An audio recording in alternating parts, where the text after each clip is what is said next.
Objekti I ish monopolit është ndëruar në shembull klasik të përvetësimit të pronës publike për motive të pastra korruptive. Ish monopoli është një pikë referimi historik për popullin shqiptar dhe procesi I prishjes së tij po realizohet në mënyrë të paqartë, deklaroi Gadaf Uzairi, sekretar organizativ I ASH Krahu I Taravarit. Ky objekt po fshihet nga faqja e dheut dhe bashkë me të mundohen të fshihen edhe historinë e këtij objekti dhe historinë e tij, për të hapur rrugën interesave private.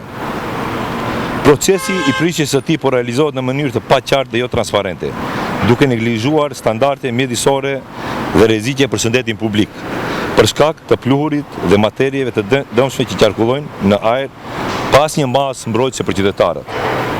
Ajo që e bën këtë situatë më alarmante është mënyra se si është manipuluar prona publike.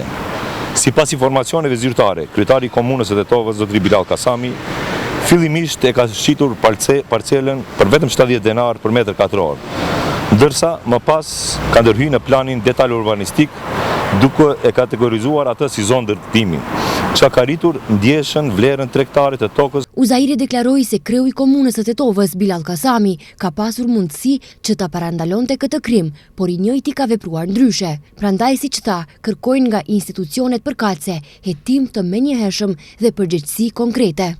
Bilal Kasami e kishte mundësinë ta parandalonte këtë krim, por veproi ndryshe.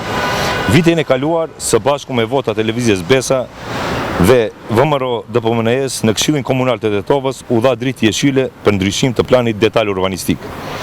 Ne e pyesim publikisht zotin Kasami, a nuk do të ishte më e dobishme për qytetin që në këtë hapësirë të ndërtohet një qendër memoriale, një bibliotekë universitare, një park I gjelbërt, apo një garazh, ashtu siç I kishte premtuar edhe në fushatën parazgjedhore ku qytetarët e votuan për këtë. Aleanca për shqiptarët dënon fuqishëm këtë proces të dyshimit dhe kërkon nga institucionet përkatëse hetim të menjëhershëm dhe përgjegjësi konkrete. Ndryshe në ish objektin e monopolit planifikohet të ndërtohen 4 ndërtesa për banim. Drita e gjelbër për këtë ndërtim, investitorit të kompanisë I është dhënë me 18 vota nga Këshilli Komunal I Tetovës, që në tetor të vitit 2024, gjë që çoi në ndryshimin e planit gjeneral urbanistik dhe plani detaj urbanistik për këtë blok.